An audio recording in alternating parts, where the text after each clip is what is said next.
Aujourd'hui, j'ai décidé de vous parler d'un sujet qui m'a été énormément demandé, que ce soit par mail, par commentaire, et ce depuis plusieurs années, les supervides.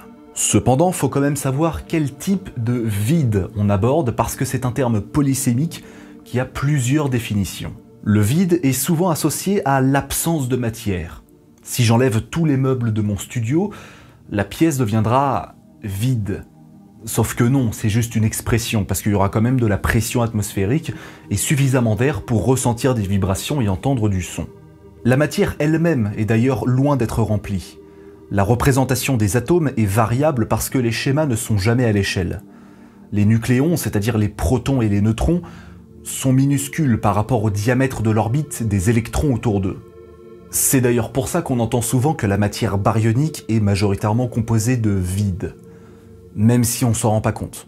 Si on veut coller les particules les unes aux autres, ça donne une sorte de soupe primordiale, un peu comme la composition des étoiles à neutrons, dont la densité est des milliards de fois supérieure que n'importe quel matériau que l'on peut dénicher à la surface de la Terre.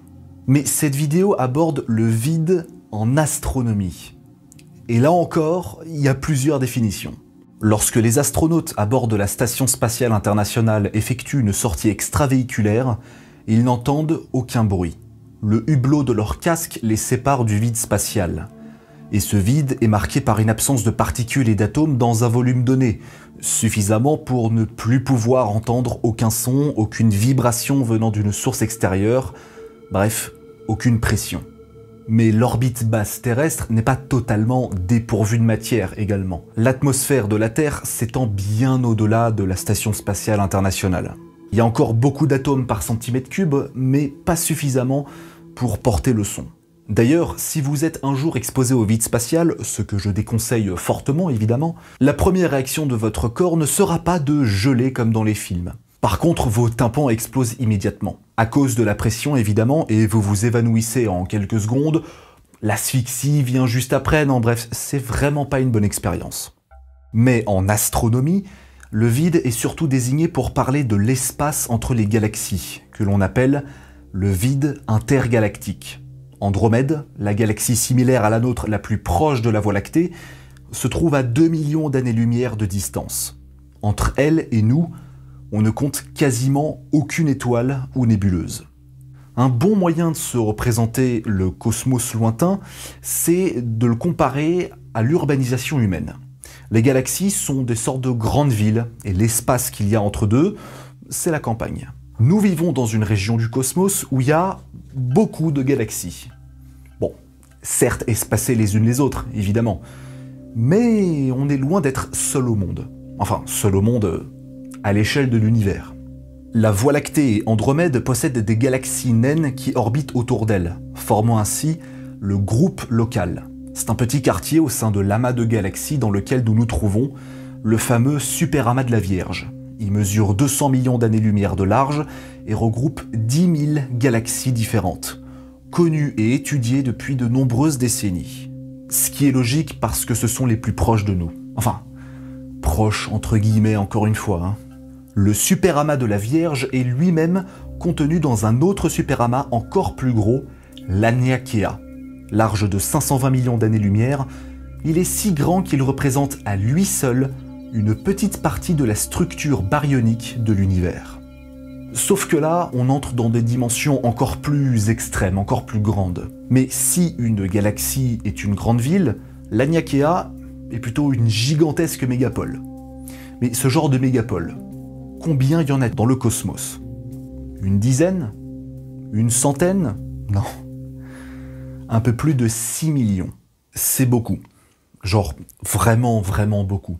L'univers est isotrope, c'est-à-dire que sa structure à grande échelle reste à peu près la même partout où on se trouve. Il n'y a pas de direction privilégiée par les galaxies et les amas sont tous plus ou moins influents les uns les autres. Si je traverse un trou de verre qui m'emmène vers une galaxie lointaine à plus de 2 milliards d'années-lumière, eh ben, les lois de la physique et les interactions nucléaires seront les mêmes là-bas.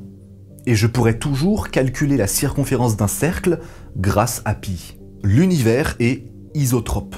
Mais il n'est pas homogène dans son contenu, et ça se vérifie assez facilement. D'ailleurs, petite question. Quelle est la densité estimée moyenne de l'univers.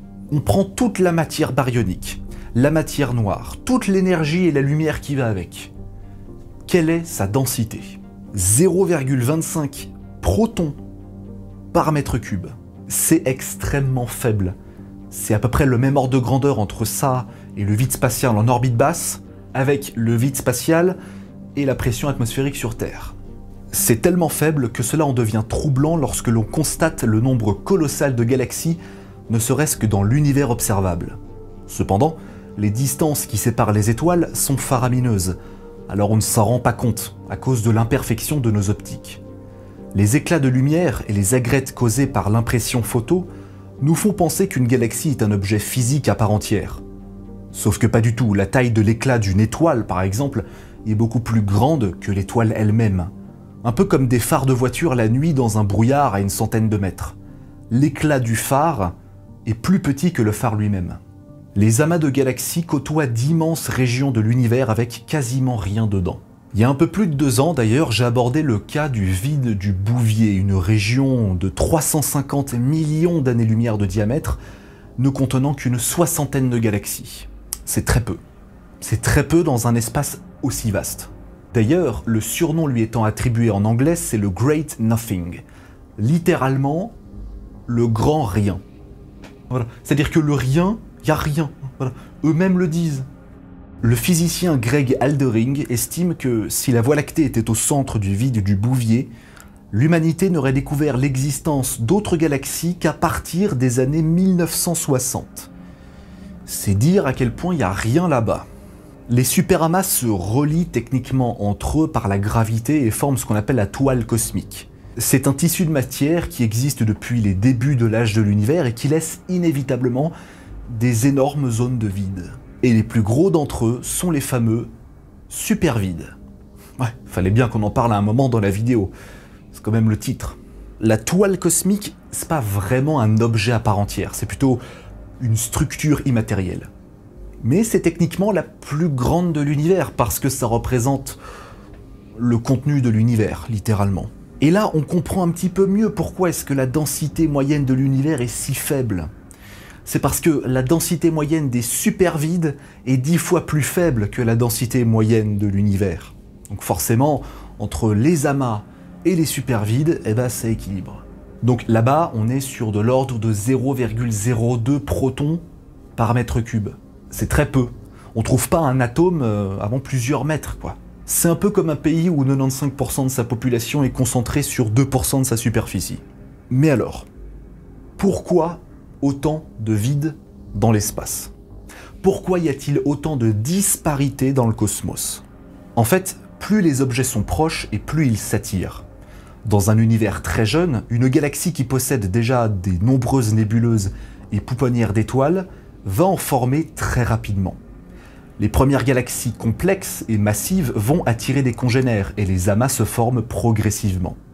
Celles qui sont plus éloignées vont être moins attirées, et comme tout s'accélère à cause de l'expansion de l'univers, les zones de vide le sont de plus en plus.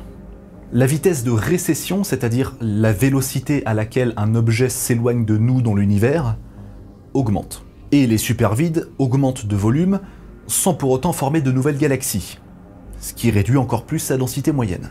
Et si l'expansion de l'univers ne s'arrête pas et s'accélère comme le démontrent nos modèles actuels, les amas de galaxies finiront eux-mêmes par se disloquer au fur et à mesure que les trilliards d'années s'écoulent. Bon, c'est bien joli tout ça, mais un problème demeure. L'expansion de l'univers est difficile à expliquer. On constate qu'il est beaucoup trop jeune pour permettre la formation de galaxies aussi rapidement. Donc soit on a estimé son âge, ce qui semble peu probable, soit on a estimé sa masse et par conséquent son énergie. Le nombre d'amas et de zones de vide pourrait être dû à des fluctuations quantiques au début de l'âge de l'univers. On pense que, comme la matière s'est accumulée autour de régions de densité plus élevées, une partie de cette matière s'est perdue dans des régions à faible densité et où les galaxies ne comptent que sur les doigts de la main. C'est aussi à ce moment-là que la matière noire intervient, la fameuse masse manquante de l'univers qui, si jamais elle est incluse dans notre modèle, ça fonctionne, parce qu'il y a assez d'énergie pour expliquer ces changements aussi rapides. Mais c'est un autre sujet pour une autre vidéo. Quant aux supervides, les plus grands d'entre eux peuvent mesurer plusieurs milliards d'années-lumière de diamètre. Mais leur existence n'est pas encore confirmée. Difficile d'être certain de ne rien observer. Certains attisent quand même la curiosité des astronomes, comme Eridanus, une région lointaine de l'univers où la température moyenne est de 70 microkelvin, très précis, en dessous de la température du fond diffus cosmologique. Ce point, appelé le cold spot en anglais, est une sorte de trou détectable au micro-ondes. La lumière micro-ondes, hein, pas le truc qui permet de te réchauffer ton casse-dalle. T'as compris. Cela pourrait s'expliquer par un supervide large d'au moins 500 millions d'années-lumière. Sauf que c'est pas suffisant. Une anomalie aussi importante nécessite un supervide qui devrait mesurer jusqu'à 10 milliards d'années-lumière, et une densité de matière extrêmement faible. Le mystère reste encore entier aujourd'hui.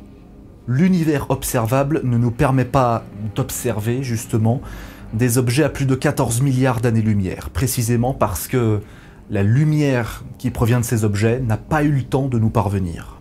Mais en attendant, vous pouvez toujours vous abonner à la chaîne, partager mon travail, mettre un petit pouce bleu, un commentaire, activer la cloche et regarder les autres épisodes. À la prochaine!